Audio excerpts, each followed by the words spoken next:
ইতিমধ্যে আপোনালোকে গম পাইছে যে আমাৰ যি 33% নাৰী সংশোধনী আইন, যি নাৰী বন্দনা আইন, এই আইনখন যি আমাৰ প্ৰধানমন্ত্ৰী মাননীয় নৰেন্দ্ৰ মোদী ডাঙৰীয়াই নাৰী সুৰক্ষা আৰু সমমৰ্যাদা দিয়াৰ কাৰণে 16, 17 আৰু 18 তাৰিখে সংসদৰ বিশেষ অধিৱেশন অনুষ্ঠিত কৰি পাছ কৰিব বিচাৰিছিলে। কিন্তু কংগ্ৰেছ আৰু কংগ্ৰেছৰ লগতে যি বিৰোধী এলায়েন্স আছে তেওঁলোকে এই বিৰোধ কৰিলে। গতিকে নাৰীসকলক সদায় বঞ্চনা আৰু অৱহেলা কৰি কংগ্ৰেছ আৰু বিৰোধী দলে সদায় অৱমাননা কৰি আহিছে।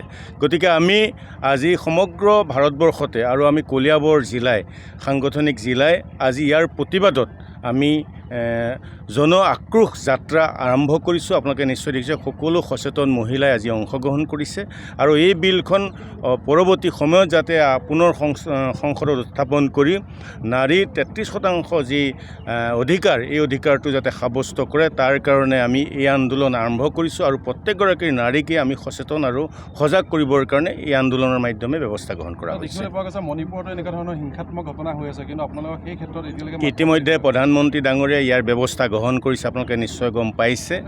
গতিকে মণিপুৰৰ কথাটো অলপ সুকীয়া হৈ আছে, নিশ্চয় জানে মণিপুৰৰ পৰিস্থিতি, আৰু মণিপুৰ লাহে লাহে সকলোখিনি বিষয় ঠিক হৈ আহিব।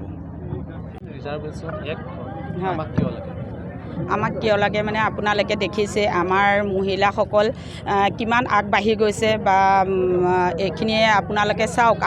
আগৰ আমাৰ দেশৰ কাৰণে যিখিনি আমাৰ যুঁজাৰু আছিলে সেইখিনিও আমাৰ মহিলাৰ ভিতৰতে আছে।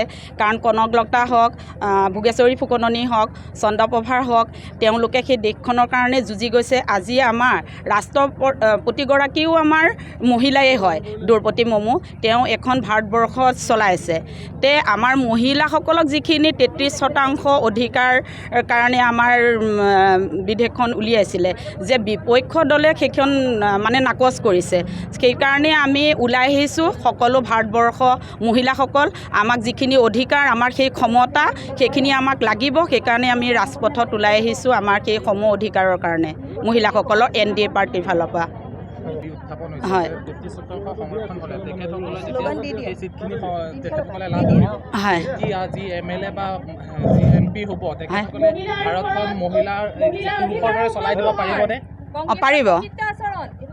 পাৰিব। কাৰণ কিয় সেইটো আমি দেখিছোঁ, কাৰণ আমাৰ আজি ৰাষ্ট্ৰপতিগৰাকীও মহিলা আছে আৰু আমাৰ যোগ্যতা আমাৰ মহিলা আছে। তেনেকৈ আমাৰ সাংসদতেই হওক, বিধানসভাতেই হওক, আমাৰ মহিলা কৰিব পাৰিব, সেইখিনি বিশ্বাস আছে। আৰু সেইকাৰণে আমি আৰু আমাৰ প্ৰধানমন্ত্ৰীগৰাকীয়ে আমাৰ যেনেকৈ আমাৰ মহিলাসকলক সন্মান দি আহিছে। কাৰণ কিয় আজি নাৰী শক্তি বন্দন বিধেয়কখন যেতিয়া তেওঁ উলিয়াইছিলে, বিপক্ষ দলে তেওঁলোকে নাকচ কৰিছে। সেইকাৰণে আমি আমাৰ প্ৰধানমন্ত্ৰীগৰাকীক আমি মহিলাসকলক সন্মান কৰি যাতে আমাৰ নাৰী শক্তি বন্দনখন তেওঁ উত্থাপন কৰিছিল সাংসদত, আমি তেওঁক ধন্যবাদ জ্ঞাপন কৰিছোঁ। আৰু বিপক্ষ দলে নাকচ কৰিবৰ কাৰণে যে কৰিছে, আমি ধিক্কাৰ দিছোঁ। মহিলাসকল এতিয়া আগবাঢ়ি আহিছে নাৰী সুৰক্ষাৰ ক্ষেত্ৰত। আপোনালোকে আজি প্ৰতিবাদী কাৰ্যসূচীও হাতত গ্ৰহণ কৰা দেখিবলৈ পোৱা গৈছে, কি ক'ব? এইটো আমাৰ অধিকাৰ। প্ৰথম কথা, আমি সদায় মহিলাৰ জেণ্ডাৰ ইকুৱেলিটিৰ কথা কওঁ, সমমৰ্যাদা সম অধিকাৰৰ কথা কওঁ। আজি মহিলাৰ যিখন আইন 33%, এইটো আজি দীৰ্ঘম্যাদী এক প্ৰচেষ্টা চলি আছিলে। এই প্ৰচেষ্টাটো হঠাৎ মানে আজি বন্ধ হ'বলগীয়া হ'ল। 2023 চনৰ আমাৰ 106 নম্বৰ সংশোধিত আইনমতে ইয়াক হৈছিলে। আচলতে ৰাজ্যসভা লোকসভা দুইখনতে আমাৰ গৃহীত হৈছিলে। কিন্তু আমাৰ যিটো চেঞ্চাছ, তাত এটা গুৰুত্বপূৰ্ণ কথা লিখা আছিলে, চেঞ্চাছ বা ডিলিমিটেশ্যন। সেইটো হ'লে সমষ্টিৰ পুনৰ নিৰ্ধাৰণৰ লগত এই কথাটো জড়িত হৈ আছিলে। কিন্তু যিহেতু আমাৰ অসমৰ ক্ষেত্ৰত কৈছোঁ, ইয়াত আমাৰ 29 চনত আমাৰ ডিলিমিটেশ্যন অলৰেডি ইয়াত হৈ গৈছে। গতিকে ইয়াত আমাৰ এই প্ৰব্লেমটো নাছিলে। কিন্তু ভাৰতবৰ্ষৰ প্ৰধানমন্ত্ৰী ডাঙৰীয়াই এটা কথা চিন্তা কৰিলে যে যিহেতু এই বিলখন অতিকে প্ৰয়োজনীয় দেশৰ কাৰণে, মহিলাৰ স্বাৰ্থৰ কাৰণে আৰু দেশৰ প্ৰগতিৰ স্বাৰ্থত। কাৰণ আপোনালোকে জানে মহিলাৰ সদায় কাম কাজবিলাক সকলোতকৈ উন্নত আৰু দায়বদ্ধতা বহুত বেছি, কিন্তু নীতি নিৰ্ধাৰণত মহিলাৰ সংখ্যা কম। গতিকে পাৰ্লিয়ামেণ্ট, বিধানসভাত আমাৰ অংশীদাৰিত্ব লাগে। আৰু সেই অংশীদাৰিত্ব আমাৰ যিহেতু কম, সেইকাৰণে এই বিলখন অতি প্ৰয়োজন। সেইকাৰণে প্ৰধানমন্ত্ৰী 2011 আমাৰ 2011 যিখন চেঞ্চাছ সেইখনকে যিহেতু অলৰেডি ইয়াত আৰম্ভ হৈছে, এইটো হোৱাটো সিদ্ধান্ত। গতিকে সেই আইনখনকে সৰুগত কৰি ইয়াত 33% কৰিবলৈ লৈছিলে, কিন্তু তাতে বিৰোধিতা কৰি কিছু সংখ্যই ভোট আমাক নিদিলে আৰু সেইটো দুৰ্ভাগ্যজনক। যিসকলে নিদিলে সেইসকলে কিন্তু এতিয়া কৈছে এটা কথা, আমি মহিলাৰ আইনখনৰ ক্ষেত্ৰত একমত। ঠিক আছে, মহিলাৰ আইনখনৰ সৈতে তেখেতসকল একমত হয়, তেনেহ'লে মই এটা কথা কৈছোঁ, সময় আৰু পদ্ধতিৰ ওপৰতহে গোটেই কথাটো নিৰ্ভৰ কৰিছে।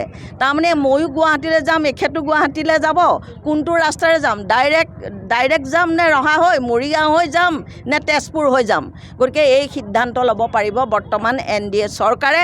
কোনো বিৰোধী শক্তিয়ে ইয়াত প্ৰতিবাদ কৰি এইটো কেতিয়াও বন্ধ কৰিব নোৱাৰে আৰু দৰকাৰ হ'লে বাই পাৰ্টিচিপেশ্যনটোত আমি একমত হ'ব লাগিব।